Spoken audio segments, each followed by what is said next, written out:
In the story of the Bible, you have God creates the world, and after creation's fall, God selects Noah, who saves humanity from the flood. He selects Abraham, and Isaac and Jacob. They have the 12 tribes of Israel. Israel gets the promised land after they're freed from Egypt. And then there's King David, and then there's King Solomon, who's considered the wisest man who ever lived. Ecclesiastes was written, we believe, by Solomon. So I want to read Ecclesiastes chapter 9, verses 1 through 6. So I reflected on all this and concluded that the righteous and the wise and what they do are in God's hands. But no man knows whether love or hate awaits him. All share a common destiny, the righteous and the wicked, the good and the bad, the clean and the unclean, those who offer sacrifices and those who do not. As it is with the good man, so with the sinner. As it is with those who take oaths, so with those who are afraid to take them. This is the evil in everything that happens under the sun. The same destiny overtakes all.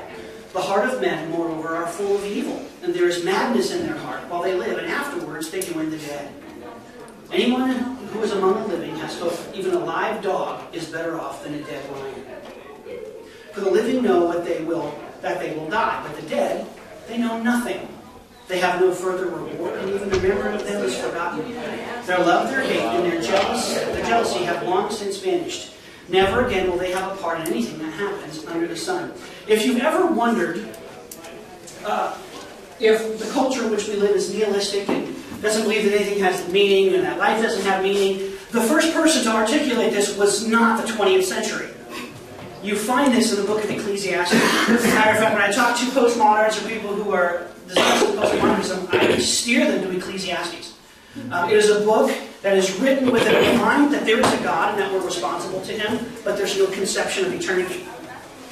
As you can hear in Ecclesiastes, the writer just doesn't have an idea if there is an eternity. So when you're reading the Bible and you think you're getting one unified story, remember there's different stories that are in here. Solomon, who's a wise man, is writing about what is the meaning of life when you put it in the light of death.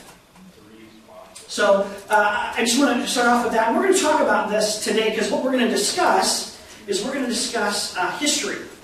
What happens to you after you die? How do people reevaluate you, and how are you evaluated in the light of things that happen next? So we're going to be discussing that today. Before we go down that road, I want to kind of review a little bit. Does that make sense? Just so we're all on the same page. So first order questions, second order questions, and meta questions. What are they? So first order questions. What are first order questions? What am I having for lunch today? What am I having for lunch today? That's first order questions. What's wrong with my car? What's wrong with my car? These are the questions that we live our lives all the time thinking of. Yes. What's second order questions?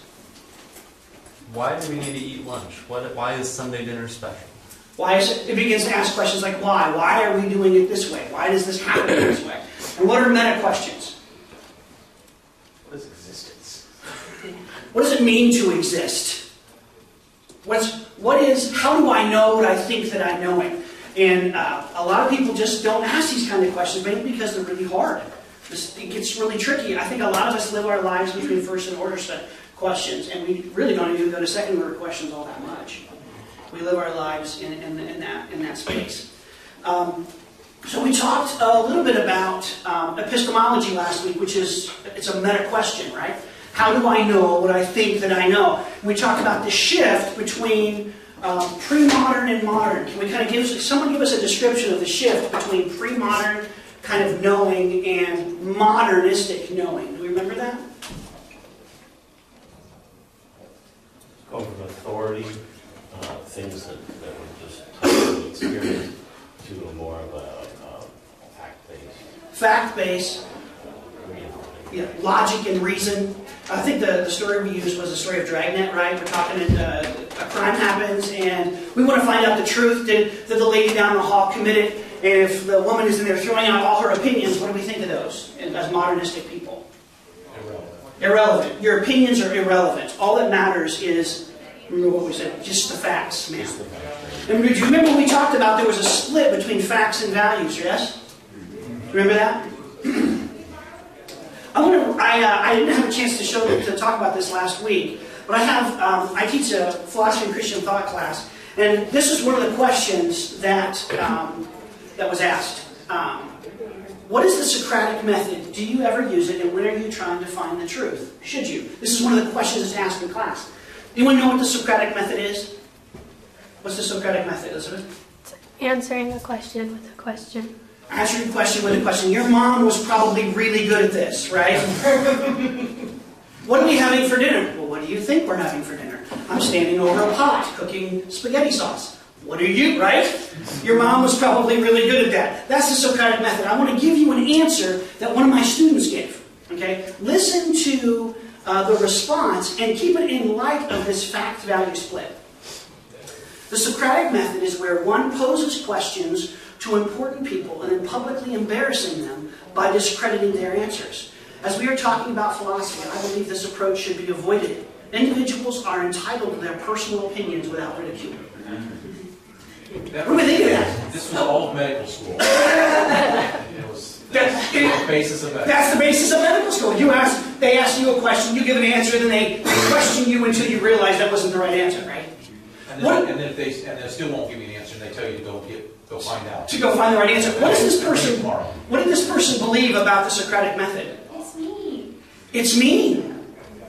And it's a mean way to interact with people. And they didn't look at what Socrates was doing as seeking the truth. They looked at it as what? Bullying and publicly humiliating people. What do we think of that? It's not entirely untrue. I mean, Okay. maybe it's an oversimplification, but I mean, you can't tone out the postmodernists completely. I mean, they're saying some things that make sense, just maybe they are. Maybe a little nicer when you do the Socratic method. Yes. But by that response, it's kind of giving the impression like, well, who are you to tell me my truth is wrong? Right. Who are you to tell me that I'm wrong? The important thing is that we all agree that we all have different opinions and we all have different ways of looking at it. This is literally that fact-value shift where we're like, all that matters is the way people feel. And if you make them feel bad, what have you done? What have you done if you've made someone feel bad in the search for truth? You've assaulted them. You've assaulted them. This is not some kind of random thing, guys. This is like things that you can find every day. I want to give you another one. What constitutes good thinking? What aspects of truth can we simply assume are true, and which ones do we need to argue for? And this was their answer. I believe that logic constitutes good thinking, and also being able to relate to others. When you have proof, that shows what we can believe, and the things that has no answers are the things we can argue. I believe that a good argument is one that can have different views and beliefs. And guys, this is coming from the last 2 weeks of class. So this is not some kind of like I'm pulling this from some class 13 years ago. Like this was answers from a class I had last week. Now I'm not belittling them. I hope you don't hear that, because I wouldn't want you to feel bad. Right? What am I trying to do? Show the thinking that is prevalent in today's culture. Yes. That a good argument is one where people can disagree about things that are unknowable. And a good position is something that people can have different opinions on. We're done searching for truth with arguments.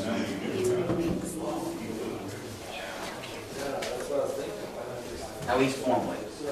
That's true, at least formally. Informally, I think most postmodernists still listen to arguments and facts, and when they go to take their car to get their car fixed, and I think there's a mechanic that says, well, we can disagree on whether it's the solenoid or the spark plug, but as long as we both know that we have valid opinions, if you're Right. I think there's some modernists in some ways, but There is still some argument, but this is the problem. Like, it's supposed to be with that. Well, I know I've talked with you specifically about the prevalence of Jordan Peterson, and he's a kind of a big name in psychology and philosophy Yes. Among people my age. Yes. And he's become very prevalent because he wants those intellectual conversations, those intellectual Yes. debates. And he pursues that, and he's always with the aspect, I could be wrong, I want to learn from you, so let's talk about this. Yeah. And I feel like a lot of people in my generation would now say, like, we do want that. Like, I think there's a lot of people in my generation that Sure. do want that. It's interesting. This isn't just put some kind of absolute things out there, but these answers really are out there. Like, you can hear people talk like this. So these things really are out there. It's just a question of, okay, so how do we interact with this? Yeah, Kevin. One of the things I find interesting about where we are culturally, and of course, obviously, we talk postmodernist, etc. This fits very well within the Hindu mindset, where oxymoronic positions are supposed to be both fine. And within the Hindu mindset, if you walk up to a couple and ask if they're pregnant, she can say yes, he can say no, and within the Hindu concept, they can both be right. And you are not to evaluate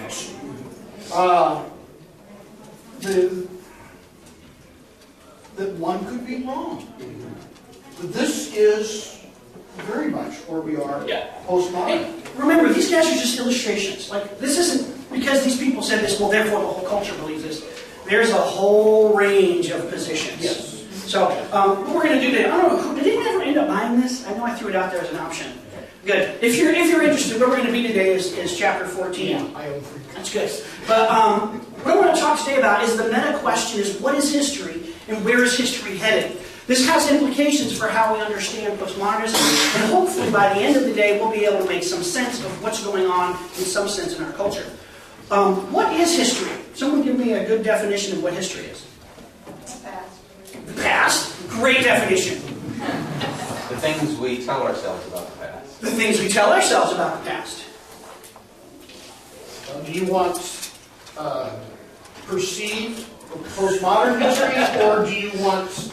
Well, how do we perceive of history? There's, for example, there's two types of history. One way of doing history is saying, well, what happened this morning when you got out of bed? Well, I got out of bed, I brushed my teeth, I combed my hair, I logged on the computer and checked Facebook, right?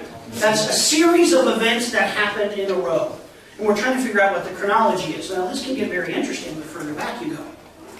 We can kind of talk about how did World War II go? Was D-Day before or after the signing of the armistice? Well, we can kind of figure that out really easily because we know the chronology fairly well. You go back to the Peloponnesian War. These get a little trickier. So that's one way of talking about history. It's basically making a chronology of events. The second type of history that we talk about is giving meaning to it. So you got out of bed this morning, you brushed your teeth, and you were on your way into town, and you were looking in the mirror and you realized, oh, I missed something on my teeth, and then you ran into a car in front of you. Right? So what's the relationship between the series of events that happened this morning and their meaning? What caused the accident? Physics. Physics caused the accident. Well, we're going to talk about these kind of meanings. And what does that mean about ourselves?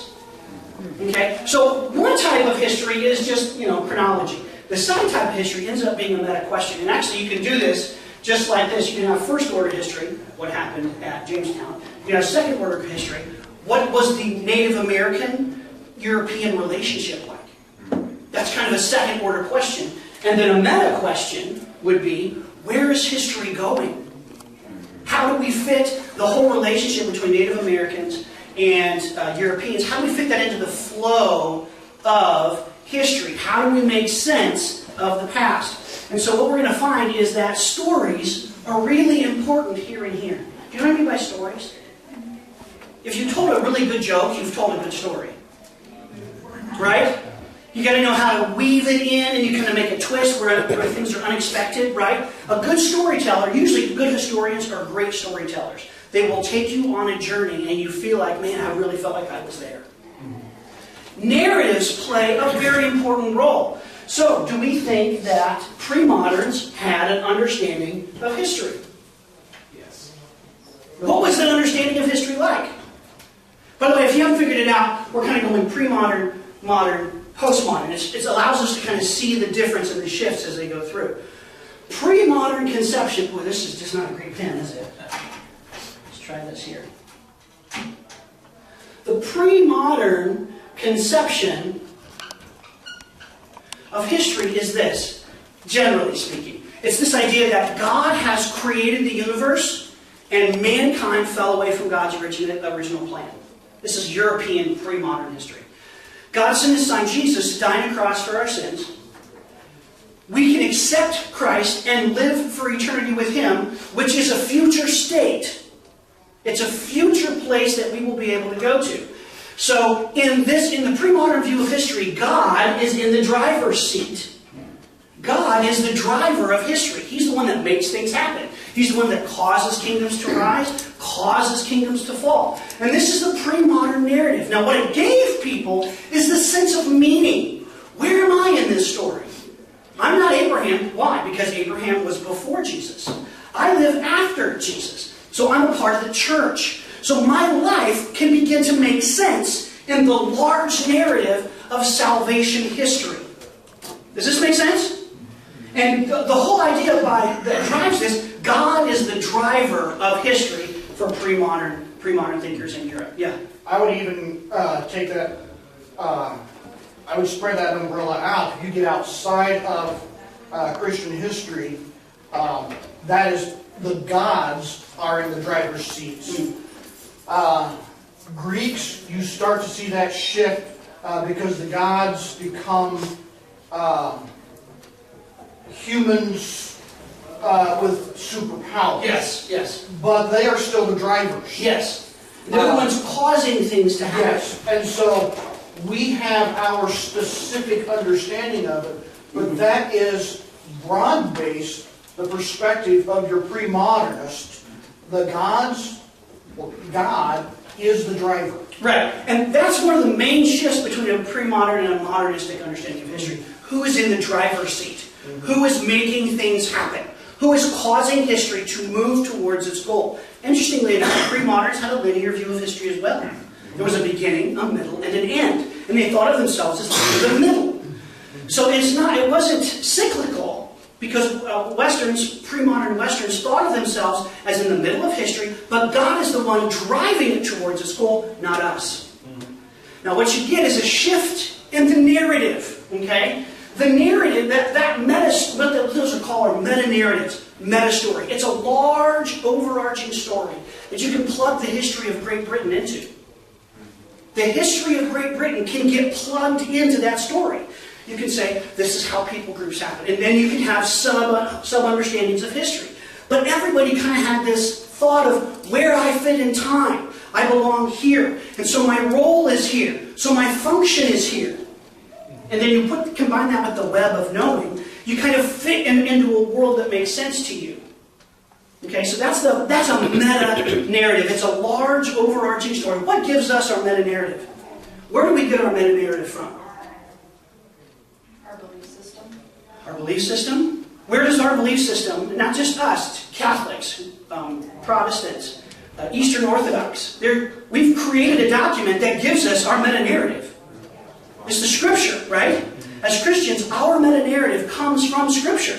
That's, by the way, what Scripture's doing. One of the things that it's doing is it's giving us a large, overarching view of how we fit into the world. That's one of the things that it did. Things begin to shift, though, with the Enlightenment.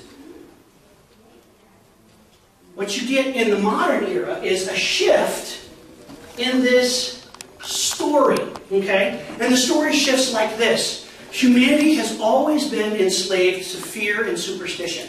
And fear and superstition keep humanity from achieving their greatest goals and the possibility of achieving the goodness. So fear and superstition keep humanity in slavery. Luckily for us, there was a group of brave people who came along and threw off the chains of fear and superstition, and they used science to guide them towards a greater future. Science and reason will lead us towards a greater future. Has anyone ever heard something like this?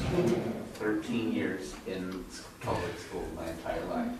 Yeah, that's what it is. Modernism, the modernistic shift, changed us from, one, looking at the past terms of God's overarching narrative that's being taken from where God wants it to go to where God's going to end it, to humanity is at the whim of these forces. The only way he can get out from underneath these forces is what? Reason. Logic and reason. And logic and reason unlock our future. They unlock our potentiality. And so there's a beginning, there's a middle, and there's an end. And what is the end? Death. It's this utopian world here in this world. It is this idea that we can have a utopian future. All we have to do is get rid of who are the ones who are dealing in fear and superstition. Come on, in our narrative here, who is the ones who is dealing out fear and superstition? The church. The church, right? They're cheap, easy answers to really hard problems of life, and they really didn't want to really think about these problems. They just used fear of hell to drive people towards the answers that they wanted. Okay? So the Enlightenment viewed itself as saving humanity from these dark powers of fear and superstition. Now, how does this meta-narrative get played out? Well, this story gets taken. How do you think this story gets taken as the colonial powers in Europe move from kind of pre-modern pre-industry to a scientific industrial world? What do you think they thought they were doing? When they went to places like India and took over the whole country, what did they think they were doing? They were saving the Indians. They were saving the people of India from the dark forces of fear and superstition. And so they came in and they were like, we're gonna pull you out of this. We're gonna save you from the Hinduism. Because they looked at history as a kind of a progress from, we're gonna do fear and superstition. That's FS, by the way. It's not fat and stop sassy. Oh, come on, that was funny. You gotta at least give me something. Well, A little bit of MB. Fear and superstition, and our job is to pull all civilizations out of it. Because the Enlightenment believed they were speaking for all of humanity. And through rationality and reason, they were going to go to nations like India. Who's ever heard of the white man's burden? Oh. Right? That did not just come out of the ground just randomly. It came from somewhere. And it came from this modernistic narrative which said, all of history, humanity is easily swayed by fear and superstition. Religion is a form of fear and superstition. Well, what they thought is they thought in terms of this progressing. So you might start off as pantheist, right? You might start off as pantheistic people. Well, then you might move on to, say, a type of polytheism, right? Polytheism. And then you might move into some form of theism, right? And then you move to the highest form of theism, you get Christianity. But what is it? Monotheism. It's monotheism, but what is it still? Still fear and superstition. So what we have to do is we have to throw off the chains. This is how they viewed all of history.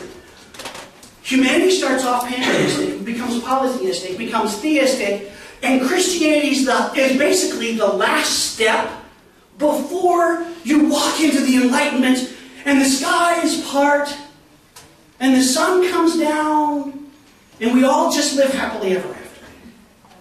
That is the power of a meta-narrative. So what do you think these people did when they went to India? You're doing that wrong, you're doing that wrong, you're doing that wrong, you're doing that wrong. Right. This meta-narrative, they imposed it on top of the people of India. And then they went to America. And they landed on America. And they established colonies here in America. And guess what they thought they were doing here? We are bringing civilization to uncivilized people. We are what? If fear and superstition is the evil that's keeping us in bondage, what is reason and logic and science? It's salvation. Right? We're bringing civilization to them. We are saving them. Literally from the fear and superstition that dominates and controls them. That is the modernistic story. Does this sound unfamiliar? Familiar? What do we think? I think that's also how we got world wars. Okay, keep going. I mean, this is my postmodern mindset, taking care. But like, as you said in previous classes, we've ridden this wave in terms of, we went from fear to superstition to brains and science. And we kept on imposing, there's one right answer, and so because of that, everyone's wrong. And if you don't join the train, if you don't, if you don't accept the hand that we're trying to help you, then we're just going to off you. Right, and you're reverting back to fear and superstition. Yeah. And this is how anyone who says anything from a religious perspective, we can just write it off, right? Because you're dealing in fear and superstition. So anything that you have to say is not really relevant. Why? Because you're dealing in fear and superstition. Now there's a guy who kind of gives this, I want to talk one more person and then we'll have to move on to postmodernism. The guy's name is George Wilhelm Friedrich Hegel. Who's heard of Hegel? You might have heard of Hegel. Good. This is the guy who gives history its twist. Okay? He's the one who takes a vague notion of progress and he gives it kind of a logical, philosophical framework. Okay? So Hegel said essentially this, and this is really crude because I'm trying to do Hegel in about 3 minutes, so no, I'm doing a disservice. All right? So Hegel says that there's a thesis, an antithesis, and then what happens is they come together and make a synthesis. Okay, so think of it like this.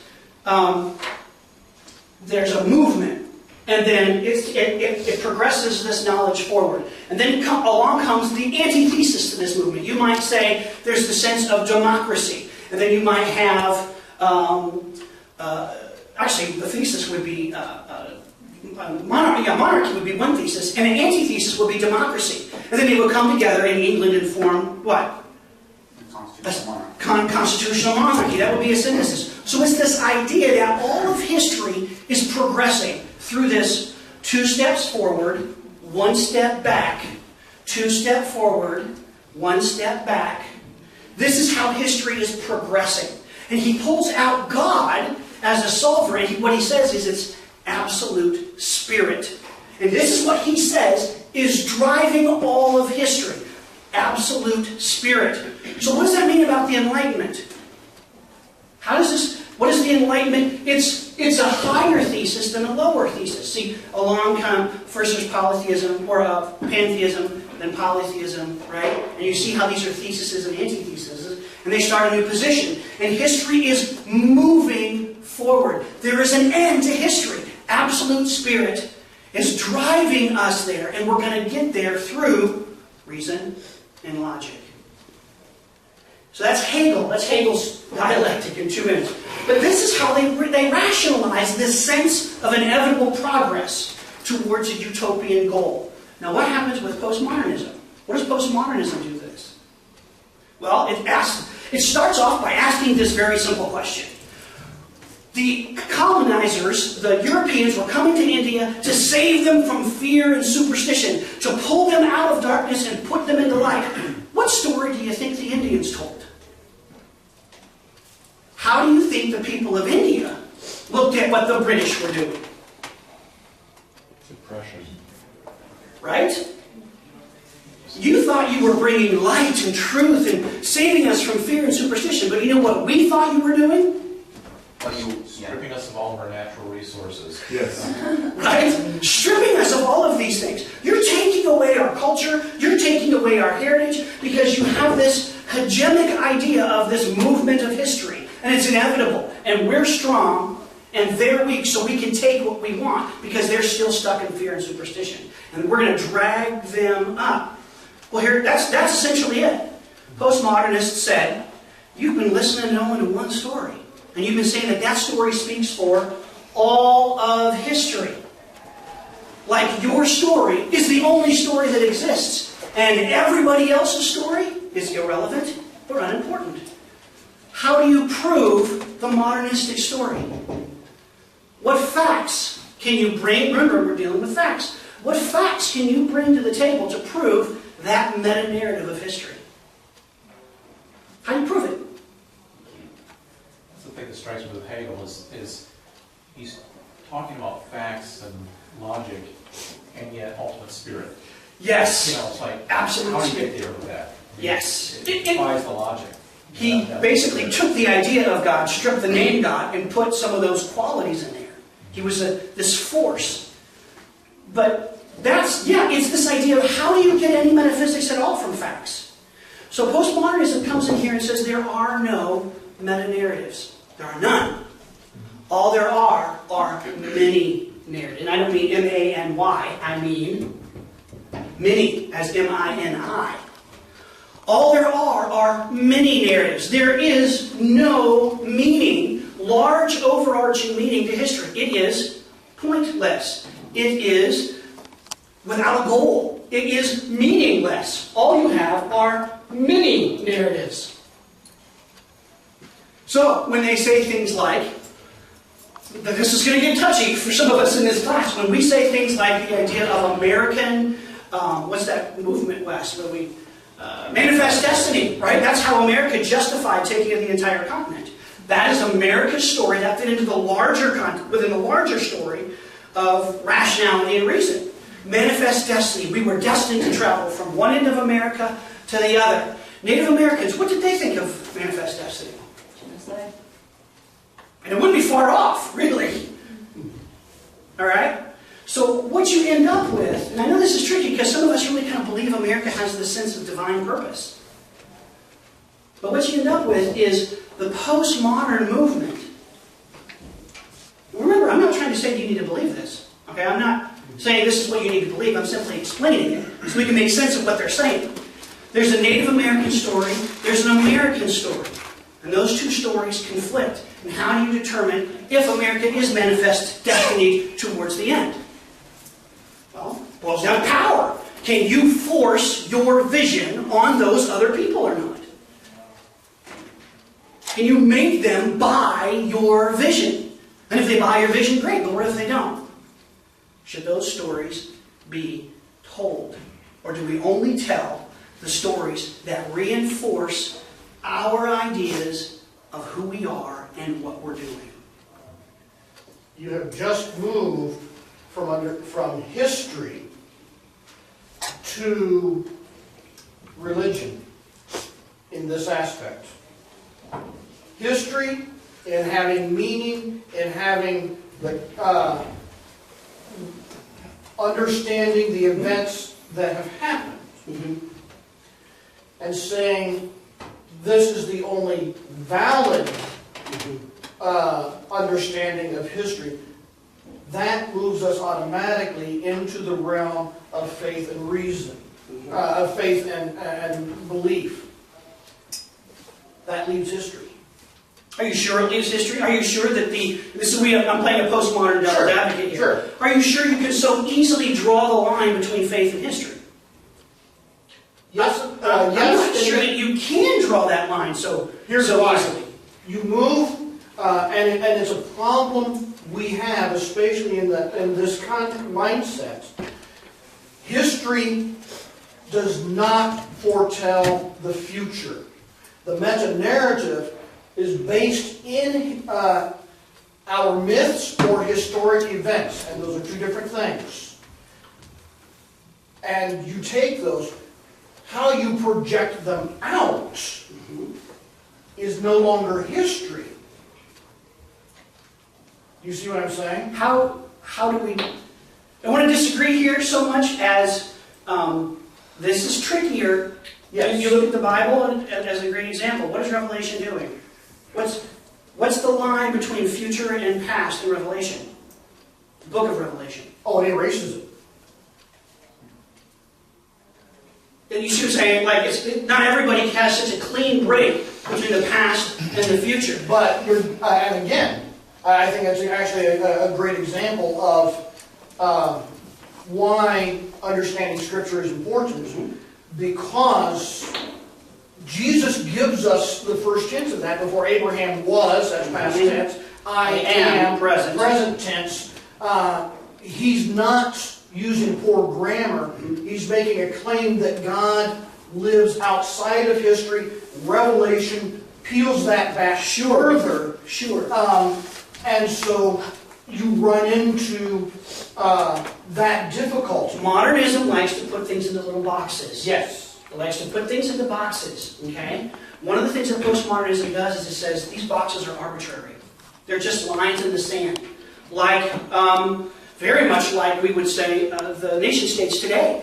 Yeah. Where do the nation states today come? There are a lot of just arbitrary lines. We're like, okay, this is Syria, this is Turkey. Did they actually look at the people groups on the ground? No, they didn't look at anything. They just kind of drew an arbitrary line in the sand. Postmodernists say these boxes, religion and history, are arbitrary lines that you're drawing in the sand. I'm not saying I agree with them, guys. I hope you hear me. I'm not telling you to agree with them.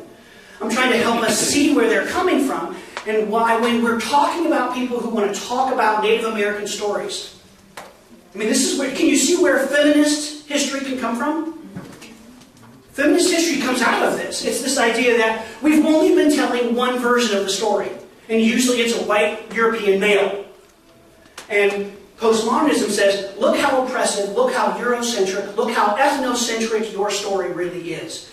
It's not the story of humanity. It's one story of humanity. And because you had guns and gunpowder and power, you foisted it off on everybody else.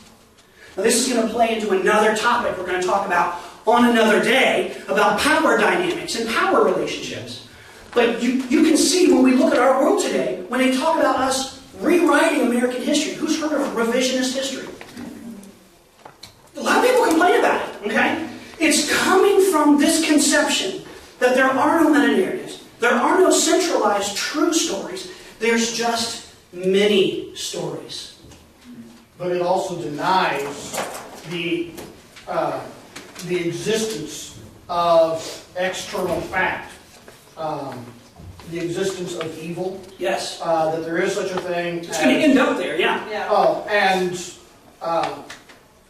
that flies in the face of our very foundation, that man has fallen and is in need of salvation.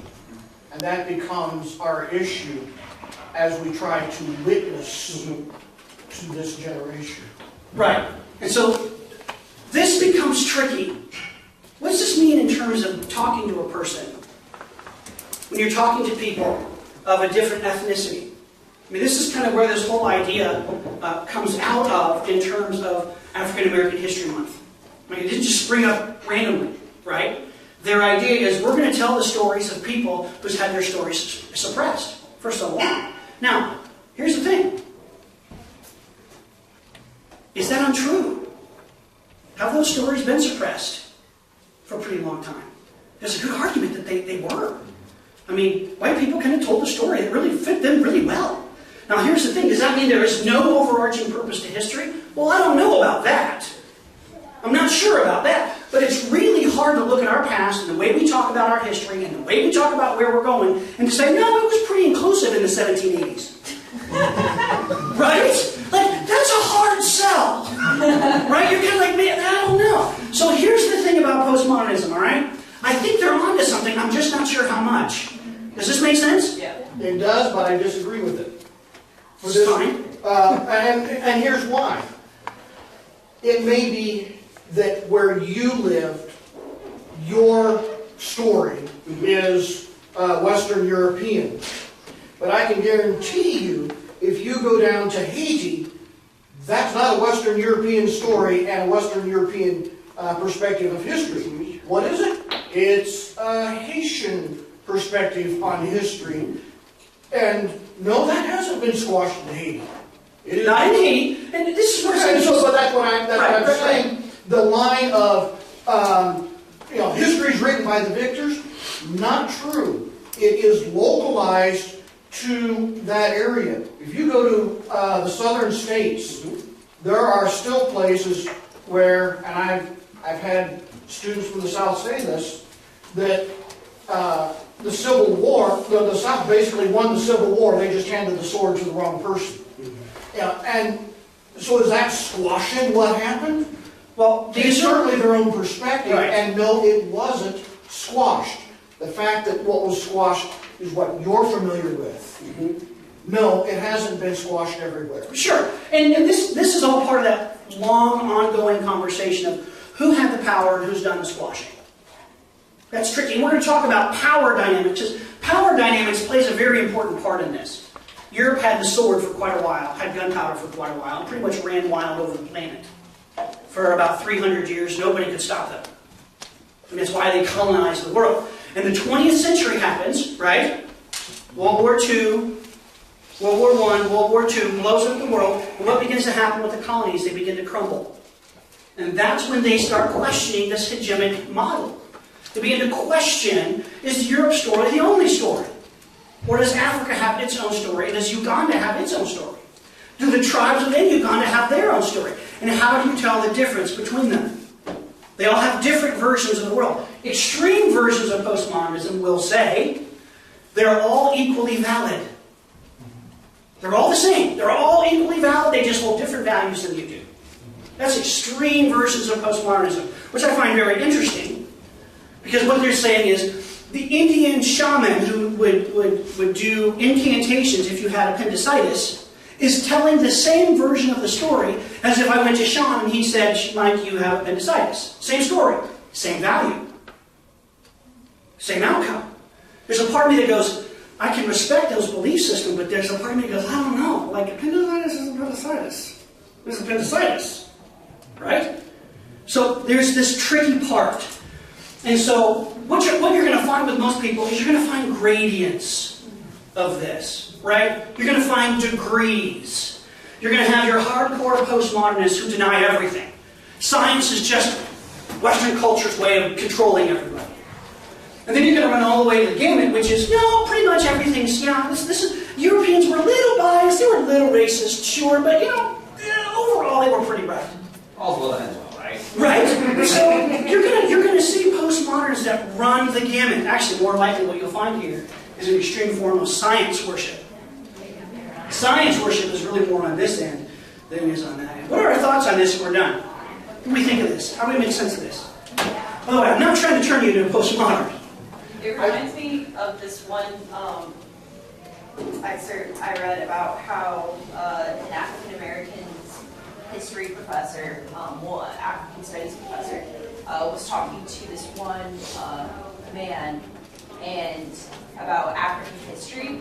And the man, he was white, but he was really surprised. He was like, oh, Africa had stuff going on before the Europeans came?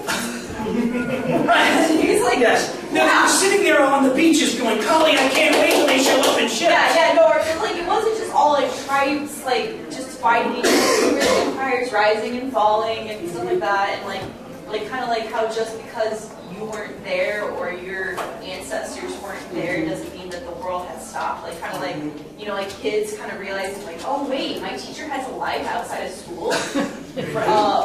Realizing like there's like this, like it kind of just reminds me of like postmodernism seems to be a maturing of perspective in terms of like, oh wait, just because we weren't there or just because like we didn't document certain things because our ancestors who documented stuff wasn't there, doesn't mean that it didn't happen. Or that it's not significant. And that it's not significant. Yeah. And then but then at the same time, just like pendulum, sometimes it swings to the far extreme where, someone wakes up in the middle of the night, like that their friend and them got in a fight in a dream, and then they get angry at their friend or their spouse or whoever and be like, I've done that. And what got Crystal was, I think she was kissing some guy in a dream, and I was like, 20 times. Yeah, it's like, I didn't know that dream is valid. Right. And you, buddy, get out here. Anyone else? Thoughts on this? What do we do with this? I think you're having the same problem that we had with miracles. You have in that perception that European history is all anybody ever and has squashed everything else. It's the same thing we've done with miracles, where a group of people from the same place sit around and go, I didn't say what you said. Well, then they didn't happen. And we've done the same. We've now done the same thing with history. Well, I had European history. You had European history, so nothing. We've had world history, right? We have European history. Yeah. Anyone else? Thoughts? I think the temptation is to want to choose sides, Yeah. you know, and, you know, well, I agree with this, or I agree with that. And the reality is there's a whole lot of things that we can, Yeah, we know we need to yeah. learn, and that we do, you know, I think anytime we Busy hear a schedule, lot, but it's good. probably have some things wrong, Sure. but, you know,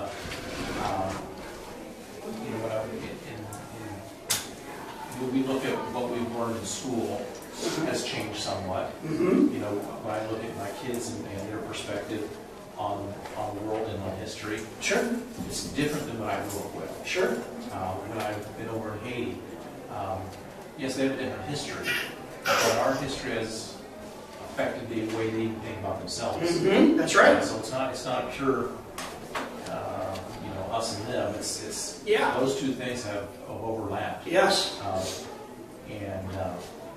So I think, like most things, you know, there's a lot to learn from Yeah. historical past as well as where we're at right now. We don't abandon the historical past, but we Sure. learn from new concepts. Sure.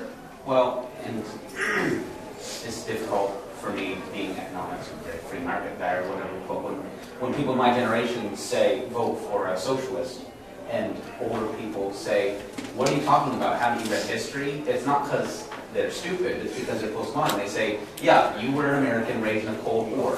No dip. You don't like communism. You don't like socialism. But don't you understand, you know, the totalitarian regimes are over. This is different. It's democratic. It's, you know, it's different now.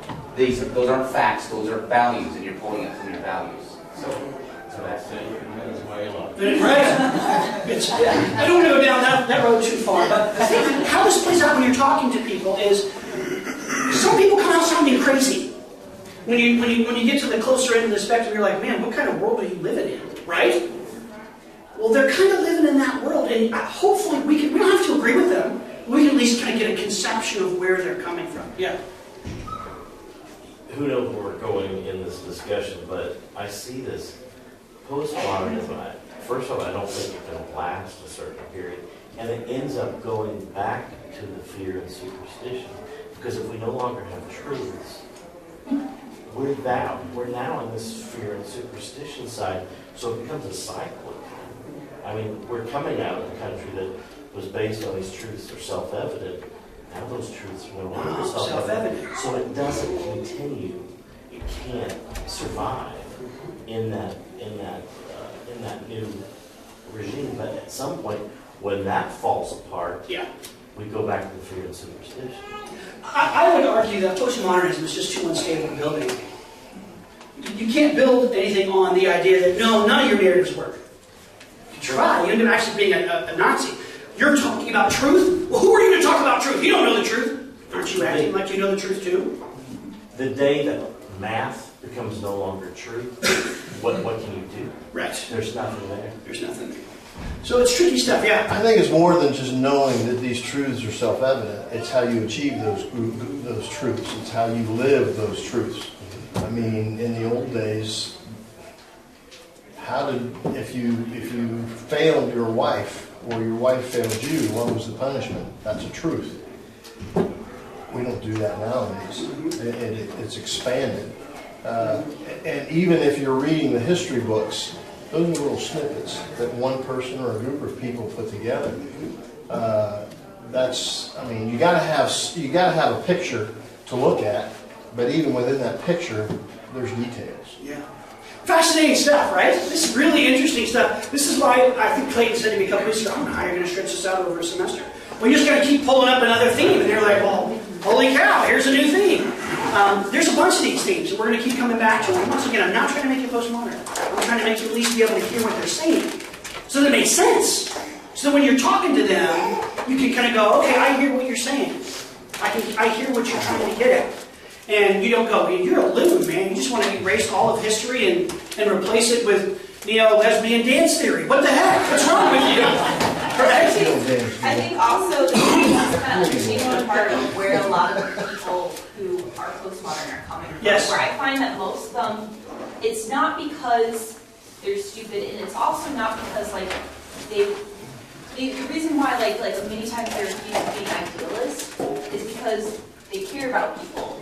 And so like when you kind of like realize like and the same with like modernists, like anyone, it's because like we do have the same values in terms of we want what's best and we want like goodness and we want people to live their best lives and stuff like that. We just have different opinions of how to do it, and kind of understanding that we have that mutual connection in terms of like the reason why you are constantly like trying to rewrite history, or the reason why you're holding on to a certain kind of history has to do with the fact that like you feel a certain way, not because like it can either be a fear and selfishness wanting to hold on to what you know, or what makes you feel better, but then also kind of like I find with postmodernists, people around my age, is that they really want to make sure that everyone's voice is heard and to stop like being pushed down. Yep. So sometimes like they'll take like different opinions that might actually have no validity or anything,